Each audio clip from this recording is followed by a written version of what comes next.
નમસ્કાર વિદ્યાર્થી મિત્રો, ઓનલાઈન ક્લાસમાં તમારું સ્વાગત છે।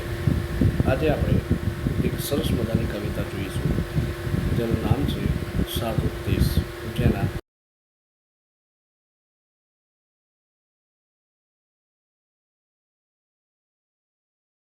मित्रों, काका हाथ रसी हिंदी के जाने माने हास्य व्यंग्यकार थे। आपने हिंदी जगत में एक विशेष पहचान बनाई। मूल नाम प्रभुलाल गर्ग था, पर हाथ रस में एक नाट्य मंचन के दौरान आपने काका की भूमिका निभाई थी। तभी से आपने स्वयं अपना तकल्लुश काका हाथ रसी रख दिया। हिंदी के हास्य कवियों को मंच देने का श्रेय आपको जाता है।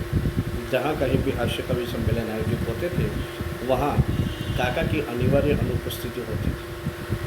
हिंदी की सुविख्यात पत्र पत्रिकाएँ तथा धर्मयुग, साप्ताहिक, हिंदुस्तान, वीणा आदि में आपकी रचनाएं नियमित रूप से प्रकाशित होती रहती थी।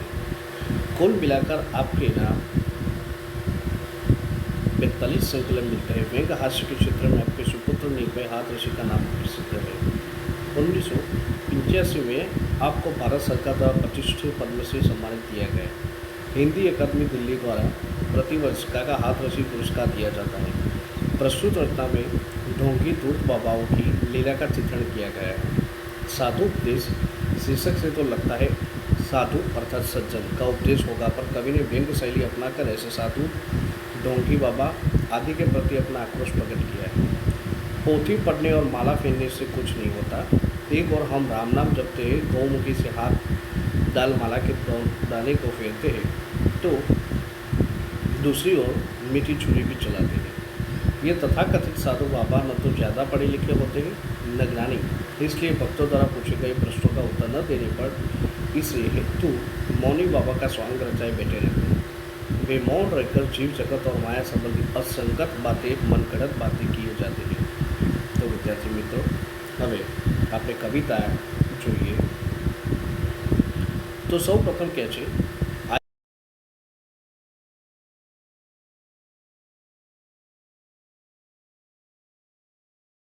माला सदा हिलती रहे, नम्र ऊपर से बने, भीतर छुरी चलती रहे। तो હવે આપણે સમજીશું કે શું કહેવા માગે છે।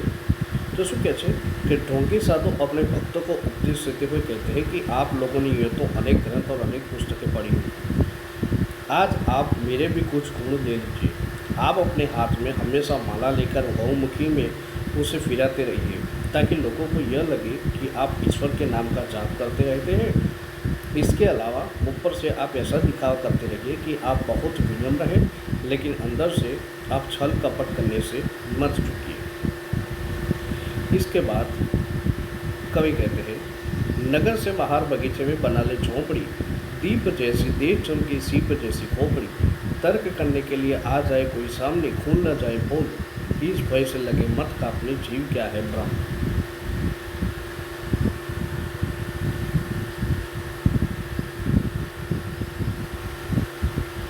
तो આ પંક્તિમાં વિદ્યાર્થી મિત્રો આપણે જોઈશું कि ढोंग करने के लिए ऊपरी दिखावा करना जरूरी है, इसलिए साधु का सच्चा वेश बनाने के लिए कुछ चीज़ों का सहारा ले लीजिए। इसके लिए आप अपने शहर से दूर किसी बगीचे में एक झोपड़ी बनाकर उसी में रहिए। सच्चा साधु दिखाई देने के लिए मुंडन करा लीजिए, जिसके आपका सिर शिव की तरह चमकता रहे, शरीर का भी श्रृंगार कहते रहे, ताकि आपका शरीर चमकता हुआ दिखाई दे। यदि कोई व्यक्ति आपसे किसी विषय पर तर्क करे तो उसे डर कर भयभीत न हो। डरे नहीं कि आपकी पोल खुल जाएगी, बल्कि हिम्मत से काम ले और निडर बने। उसके बाद आता है, तुम कौन है, तू कौन है, मैं कौन हूँ, स्लेट पर लिख दो महोदय। आजकल मैं मौन हूँ, धर्म संकट शिकार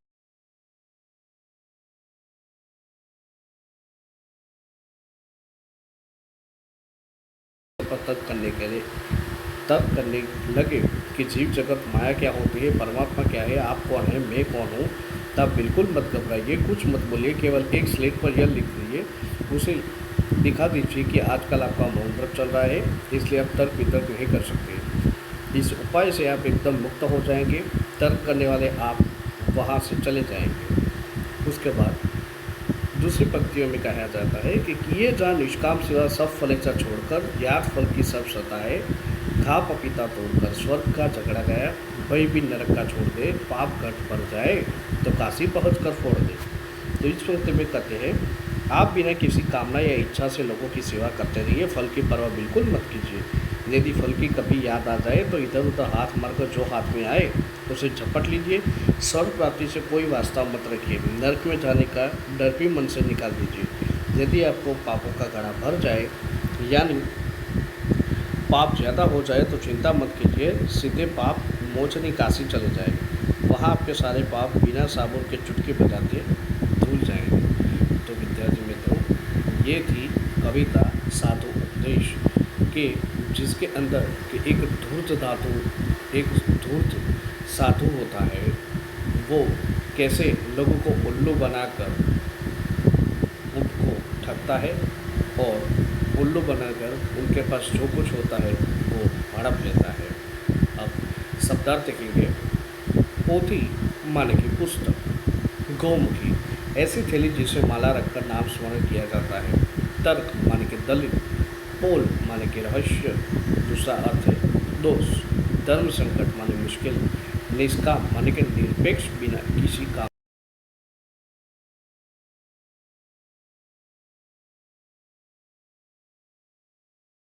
दोष बताते हैं।